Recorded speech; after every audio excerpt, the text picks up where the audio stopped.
Palnadu RTC బస్సులో shocking ఘటన. PhonePe మోసం బట్టబయలవడంతో రన్నింగ్ బస్సు నుంచి దూకి యువకుడు మృతి. పల్నాడు జిల్లాకు చెందిన ఏపీఎస్ ఆర్టీసీ బస్సులో జరిగిన ఘటన ఒంగోలు సమీపంలో జాతీయ రహదారిపై చిలకలూరిపేట నుంచి ఒంగోలు వైపు వెళుతున్న ఆర్టీసీ బస్సులో ప్రయాణిస్తున్న ఓ యువకుడు రన్నింగ్ బస్సులో ఉన్న బస్సు నుంచి ఒక్కసారిగా బయటకు దూకి తీవ్రంగా గాయపడి ఆసుపత్రిలో చికిత్స పొందుతూ మృతి చెందాడు. ఘటన వివరాలు ఇలా ఉన్నాయి. మేదర మెట్ల వద్ద గోపీనాథ్ అనే యువకుడు బస్సు ఎక్కాడు.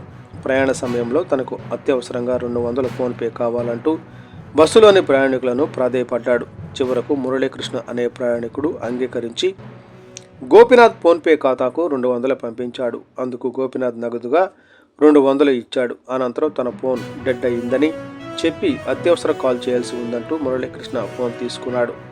కాల్ మాట్లాడుతున్నట్టు నటిస్తూ ముందుగా గమనించిన ఫోన్పే పాస్వర్డ్ను ఉపయోగించి మురళీకృష్ణ ఫోన్పే నుంచి మరో నంబరుకు 90,000 నగదు బదిలీ చేశాడు.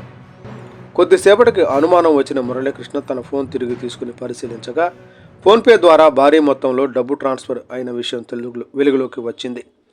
గోపీనాథ్ను నిలదీయడంతో తన మోసం బయటపడినట్లు గ్రహించిన అతడు భయంతో రన్నింగ్ బస్సులో కిటికీ నుంచి బయటకు దూకేశాడు. ఈ ఘటనలో తీవ్రంగా గాయపడిన గోపీనాథ్ను హుటాహుటిన ఒంగోలు జీజీహెచ్కు తరలించగా అక్కడ చికిత్స పొందుతూ మృతి చెందినట్లు వైద్యులు తెలిపారు. ఈ ఘటనపై పోలీసులు కేసు నమోదు చేసి దర్యాప్తు చేపట్టారు.